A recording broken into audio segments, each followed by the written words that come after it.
트럼프의 힘이 미치지 않는 듯 복잡해지고 있는 이스라엘 분쟁, 그리고 가까운 나라 일본과 대만의 정치 지각 변동 이야기까지 나눠보겠습니다. 함께해 주신 문희정 국제정치평론가 나오셨습니다. 안녕하세요. 네, 안녕하십니까. 트럼프 대통령 중동 순방 네. 해서 이 중동 순방에 대해서 여러 가지 얘기들이 나왔어요. 거기서 뭐 젤렌스키, 푸틴 뭐 만나느냐 안 만나느냐 등등등 했는데 일단은 종합적으로 어떤 성과가 있었는지 말씀해 주시죠. 저는 그 13일부터 16일까지 트럼프 대통령이 사우디, 카타르, 아랍에미리트 3개국을 방문을 했거든요. 예. 여기서 미국은 보이지 않았고 트럼프만이 보였다. 여기서 말씀드리는 건 미국의 이익보다는 트럼프 대통령 자신의 이익이 확실하게 챙겨진 순방이었다.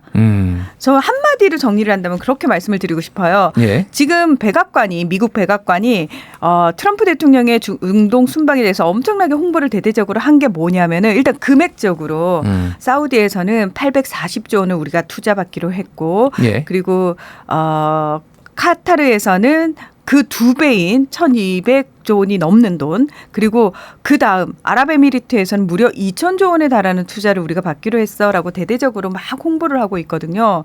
자, 그런데 사실 트럼프 대통령이 중동에 가기 전에 에릭 트럼프라고 트럼프 대통령의 차남이 이미 이 나라들을 쫙 한번 돌았어요. 그렇군요. 네, 이 3개국하고 지금 트럼프 일가가 사업적으로 얽혀 있는 부분이 6건이나 됩니다. 아, 그래요? 네.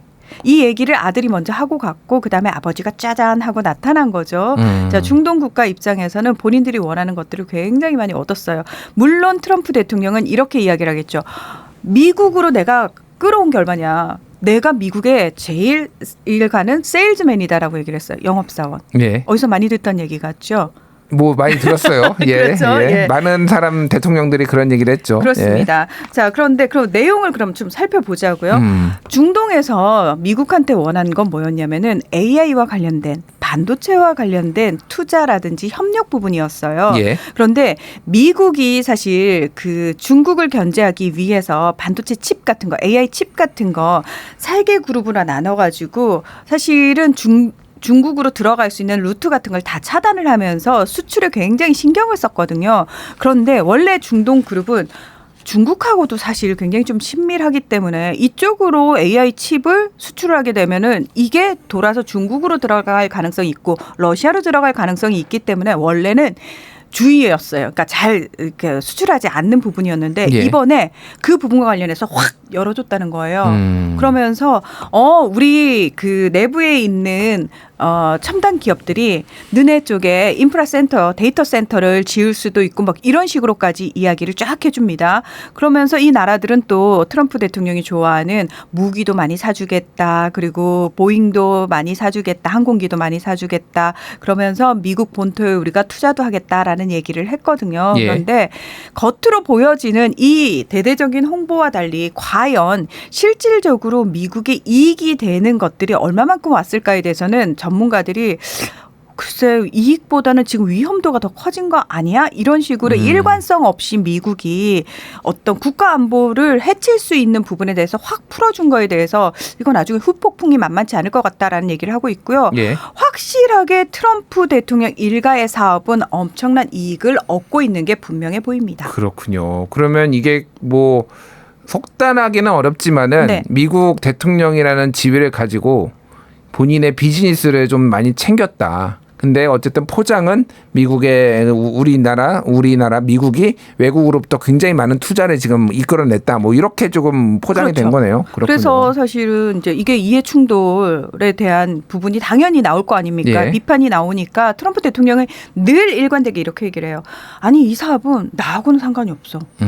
라고 얘기를 하지만 사실은 자기 가족의 아들내미가 자기 가족의 사업인데 본인하고 예. 상관이 없다는 게 말이 안 되잖아요. 예. 특히나 제가 이렇게 트럼프 대통령의 이익하고 직결돼 있다라고 자신 있게 말씀드리는 이유가 뭐냐면 중동 하면은 가장 큰 문제가 뭐냐면 이 중동의 나머지 국가들과 이스라엘과의 적대 관계잖아요. 예. 그리고 지금 현재 가자 지구에서 계속해서 전쟁이 벌어지고 있는 상황에서 이 가장 큰 분쟁에 대해서 어떻게 해결할 것인가에 대한 얘기를 그러니까요. 가장 큰 핵심 의제로 삼았어야 되는 게 맞잖아요. 예.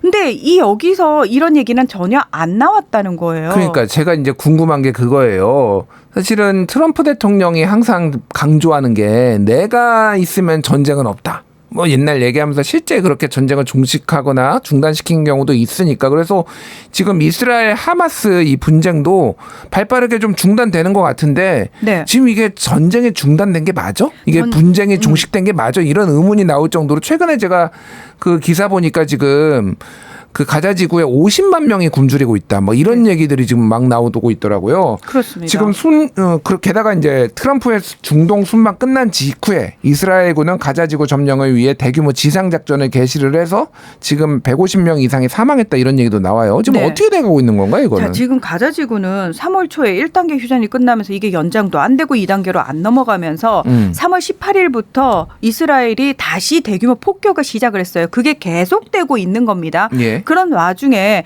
지금 트럼프 대통령이 이 중동을 가면서 이스라엘을 패싱했다는 거예요. 실제로. 예. 그래서 이스라엘 네타냐후 총리 입장에서는 본인이 이제 어쨌든 미국과 가장 친밀하고 밀접한 관계를 맺고 있어야 되는데 트럼프 대통령이 네타냐후 총리에 대해서 굉장히 이제 뭔가 분노하는 마음이 있고 이제 본인의 뜻대로 따라와주지 않는 부분에 대해서 버르장머리를 고쳐놔야 되겠다. 우리가 미국이 무턱대고 이스라엘한테 끌려다니는 나라는 아니야라는 걸 좀 보여줄 필요가 있겠다라는 작심을 한 것 같아요. 예. 그러니까 이스라엘 입장에서는 부랴부랴 미국의 심리를 미국을 어쨌든 심기를 거스르지 않는 모양새를 유출하기 위해서 카타르로 대표단을 파견을 해가지고 휴전 협상하는 모양새는 취했어요. 그러니까 대표단은 보내놓고 뭐냐면 폭격은 계속하고 있는 거예요. 예. 자, 그러면은 왜 네타냐후 총리와 트럼프 대통령이 이렇게 분열 모습을 보이느냐, 균열되는 모습을 보이느냐. 트럼프 대통령이 분명히 뭐라고 그랬어요. 네타냐후 총리한테 휴전해라 하고 여기 가자지구 내가 여기다가 리조트 지을 거야 라고 이야기를 했죠. 근데 네타냐후 총리가 휴전을 한다고 해놓고 갑자기 꽝 하고 다시 때렸잖아요. 예. 이건 뭐냐면 네타냐후 총리의 국내적 정치 입지 때문에 그렇거든요. 본인이 트럼프 대통령과 함께 쿵짝을 맞춰가지고 휴전을 하니까 본인과 같이 연립정부를 구성하고 있던 극우 정당에서 우리 이거 반댈세 이러면서 연립정부 깨버리잖아요. 그러니까 네타냐후 총리 입장에서는 자기가 총리 자리에서 끌려 내려오면 바로 재판정으로 가야 되는 상황인데 총리 자리는 유지를 해야 되는 거예요. 예. 그러다 보니까 그 극우 정당에 끌려가지고 다시 꽝 하고 때리면서 휴전을 깨버리니까 연립정부는 다시 구성이 됐단 말이에요. 이 과정 속에서 트럼프 대통령은 아니 내가 분명히 그 재건 사업까지 이야기를 했는데 내 얘기를 귀등으로도 안 들어? 자, 그러면서 네타냐후 총리는 믿었던 게 그거죠. 미국이 아무리 저렇게 나한테 싫은 소리를 해도 민주당이든 공화당이든 결국은 이스라엘 편을 들 수밖에 없어라는 믿음이 있거든요. 예. 지난 수십 년간에. 근데 트럼프 대통령은 그래? 우리는 동맹국도 때리는 나라야. 트럼프라는 사람은 철저하게 본인의 이익에 반하는 짓은 하지 않는 사람이거든요. 자, 그런 상황에서 내가 하려던 걸 네타냐후가 막는 걸로 보이는, 그러니까 예. 장애물로 느껴진다라는 거죠. 자, 이 상황 속에서 네타냐후 총리는 그럼 선택을 뭘 하느냐? 일단 트럼프 대통령을 계속 붙잡고는 가야 되는데 지금 상황에서는 본인이 총리 자리는 유지를 해야 돼요. 그러면서 내부적으로 동력을 얻기 위해서 뭘 하냐면은 기드온의 전차라는 작전을 시작하는데 가자 지구에 있는 모든 사람들을 최대한 이집트와 국경 지대로 있는 남부 쪽으로 밉니다. 밀어가지고 가자 지구의 가장 많은 지역 3분의 2 정도를 이스라엘 군이 재점령을 하겠다는 거예요. 그리고 여기를 본인들이 유대인 정착촌으로 만들겠다라는 겁니다. 그래서 실질적으로 그 방식으로 대규모 폭격을 하면서 사람들로 하여금 못 살게 만드는 거죠. 예. 계속 폭격이 일어나니까 내가 살기 위해서라도 남쪽으로. 밑으로 내려갈 수밖에 없는 예. 상황을 만드는 거예요. 거기다가 오늘부터 이스라엘이 뭘 허용해 줬냐면 자, 가자지구 떠나고 싶은 사람 신청만 해라. 떠나게 해주겠다. 어디로 가요, 근데? 그러니까 여기서 사실 떠날 수 있는 사람들은 그나마 다른 나라에 본인이 어떤 연고를 가지고 있다거나 관련이 있어야지만 갈 수 있지 생뚱맞게 내가 말도 통하지 않는 다른 나라로 갈 수가 없는 상황이라는 거잖아요. 예. 자, 그럼에도 불구하고 어쨌든 자연적으로 가자지구 주민들을 소개시키는 거고요. 소개하는 거고요. 그리고 트럼프 대통령은 본인이 이제 이 가자지구를 개발하고 주도권을 가지려고 하는 거잖아요. 유대인 정착층 좋아하네. 여기다 내가 리조트 지을 거라니까 하면서 뭘 하고 있냐면 시리아하고 리비아에 이 가자지구 주민들을 이주시킬 또 꿍꿍이를 가지고 있는 거예요. 예. 그러니까 네타냐후와 트럼프가 동상이몽을 하고 있는 겁니다. 아, 이 가자지구를 어떻게 쓸지를 놓고 지금 그렇죠. 서로 다른 생각을. 트럼프는 어떻게든 자기에게 이익이 되는 방식으로 사용을 하려고 하죠. 그래서 중동 갔을 때 갑작스럽게 시리아 임시정부 대통령을 만납니다. 이건 뭐냐면은 사실 시리아가 바샤르 알아사드 정권일 때 독재 정권일 때 미국이 계속해서 제재를 가했었거든요. 예. 자, 그거를 지난해 12월에 반군 조직, 가장 큰 반군 조직이 그 바샤르 정권을 무너뜨리면서 정권을 잡지 않았습니까? 그리고 여기에 임시 대통령을 맡은 이 반군 조직의 수장이 친미, 친서방 정책을 추진하겠다라고 계속해서 이야기를 했거든요. 예. 그런데 미국이 지금 걸고 있는 이 제재를 해제시켜주지 않으면 시리아 발전하기가 쉽지가 않으니까 다른 나라들도 들어오지 못하니까 트럼프 대통령이 정책적으로 만나준 겁니다. 만나가지고 시리아 제재 우리가 해제해 줄 거야 라고 얘기를 해준 거예요. 그러면서 본인이 갔던 그 나라한테 자 이제 시리아 재건에 들어가. 그러니까 이 3개국에서 우리가 시리아에 이만큼을 또 투자할 거고 이런 걸 할 거고 재건 사업에 이렇게 할 겁니다라고 이야기를 한 거예요. 근데 이스라엘 입장에서는 지금 시리아가 혼란스러운 틈을 타서 이스라엘이 시리아 골란고원을 비롯해가지고 영토를 먹어버리려고 하고 있는 상황이었는데 예. 트럼프가 그걸 멈추게 한 거죠. 그리고 이란 같은 경우도 이스라엘은 미국하고 이란이 핵 협상을 다시 맺는 걸 원치 않아요. 예. 그걸 계속 반대한단 말이에요. 그런데 트럼프는 핵 협상을 계속 복원하고 싶어 합니다. 아니 예전에는 오바마가 맺었던 핵협상 그냥 일방적으로 깨버려가지고 깨봤죠. 네. 난리가 났었잖아요. 네. 지금. 근데 다시 이제 또 하겠다고요? 그걸 왜 하냐면은 그거죠. not 오바마, no 오바마. 근데 예. 내가 맺는 건 괜찮아. 내가 맺을 거야. 예. 그 과실을 내가 가져올 거야. 라는 그렇군요. 식으로 주장을 하는 거고 이스라엘은 아니 그건 그거고 어쨌든 이란하고는 그렇게 하면 안 되지라고 얘기를 하는데 트럼프는 귀등으로도 안 듣는 거죠. 자, 이런 상황 속에서 이스라엘과 지금 미국이 같이 갈 수 있겠느냐. 그 과정에서 새우등이 터지는 건 결국은 가자지구 주민들이라는 거죠. 참 일단 뭐 여러 가지 평가가 있겠지만은 트럼프 대통령은 정말로 본인의 이익이 위해서라면 무슨 짓이든 할 수 있는 사람이고 우리나라도 참 걱정된다. 앞으로 차기 정부가 그런 생각이 드는데 어쨌든 지금 중동 정세 시간이 좀 많지 않아서 여기까지 듣고 다음에 저희가 좀 구체적으로 다시 들어보도록 하고요. 이번에는 일본 얘기 좀 해봐야 될 것 같아요. 제가 그 최근에 기사 본 거 중에서 일본 관광객들이 한국 오면은 필수품으로 사가는 게 쌀이다. 요즘 그 정도로 지금 쌀값이 지금 일본 폭등하고 있는데 왜 오르는 거예요? 일본은? 자, 일본 쌀값 지금 1년 사이 2배 이상 올랐다고 그러잖아요. 진짜요? 예. 2배나 올랐어요? 네. 그런데 그러면은 이 원인이 도대체 뭐예요? 그런데 구조적 원인도 있고요. 정부의 정책 잘못도 있거든요. 그리고 어찌할 수 없는 어떤 자연재해와 관련된 문제도 있습니다. 일본은 1960년대부터 쌀 소비가 줄어드니까 정부 측에서 이걸 계속 감산하는 정책을 추진을 했어요. 그래서 쌀 농사를 짓던 그 농가가 쌀 대신에 다른 작목으로 변경을 하게 되면 보조금을 주는 제도를 시행을 했거든요. 그러면서 일단 기본적으로 쌀 농가가 많이 줄었어요.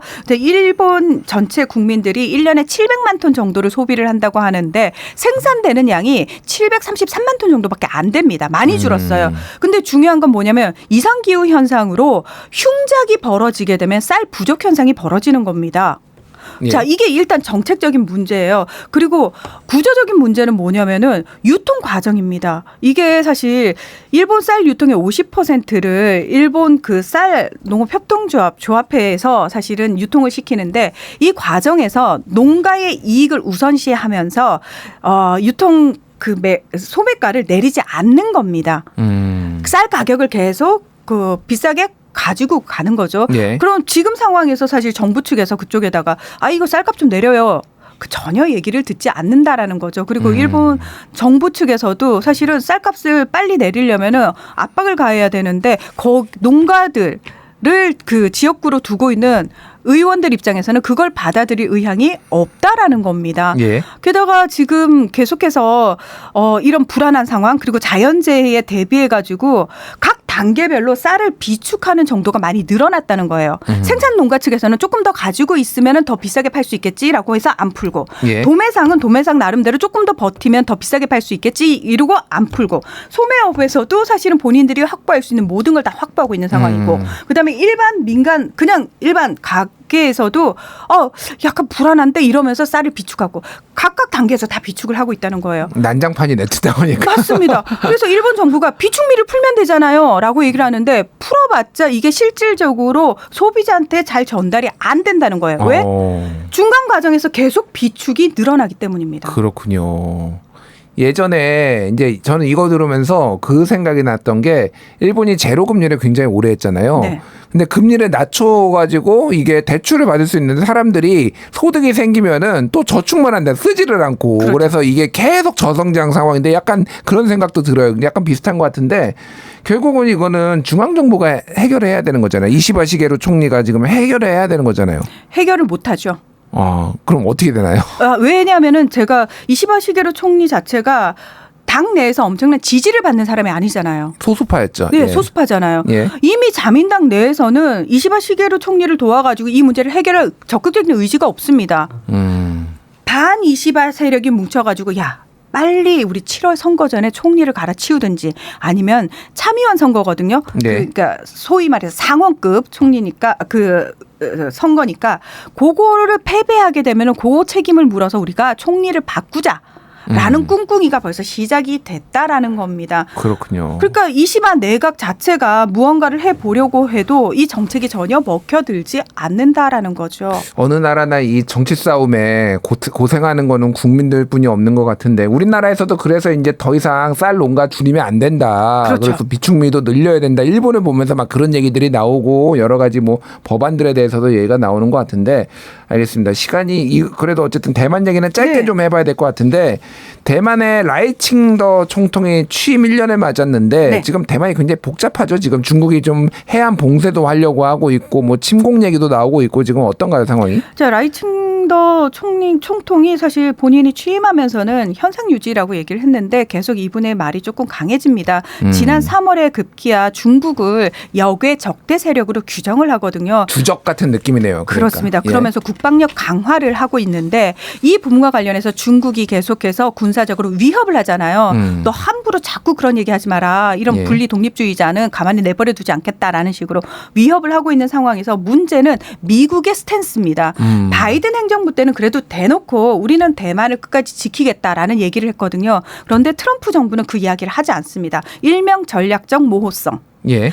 중국과 관계가 얼마든지 좋아질 수 있다면 대만쯤은 내어줄 수 있는 것처럼 보이는 행태가 계속 나온다라는 거죠. 그러다 보니까 대만 내에서 라이 총통이 계속해서 독립을 이야기하는 게 불안함과 동시에 대만 국민당에서는 사실 친중이잖아요. 예. 이런 식으로 라이 총통이 계속 이야기를 하는 게 대만의 불안성을 높이는 거다. 이거 국가안보를 해치는 거다. 이러면서 총통을 탄핵하겠다라고 얘기를 나오고 있는 거고 또 총통 측에서는 이런 국민당이 굉장히 국가 배신 행위를 하고 있고 안보에 위해를 가하고 있다. 이러면서 이런 부분과 관련해서 더 강력한 규제를 하겠다라는 상황을 지금 보이고 있는 거죠. 그렇군요. 안팎으로 참 어지러운 것 같은데 최근에 이제 전 주한미군 사령관 같은 경우에는 주한미군이 이게 단순히 이 북한만 상대하는 게 아니라 유사시에는 대만까지 지금 대만의 분쟁 시에는 이게 갈 수도 있다 뭐 이런 인터뷰까지 해서 이게 지금 우리나라에도 지금 불똥이 튈 수도 있겠다 이런 생각이 들어요. 근데 트럼프 대통령의 생각과는 좀 다른 것 같습니다. 아, 그분은 그렇군요. 그분만의 생각인 것 같습니다. 그분은 그분만의 생각이고 네. 어쨌든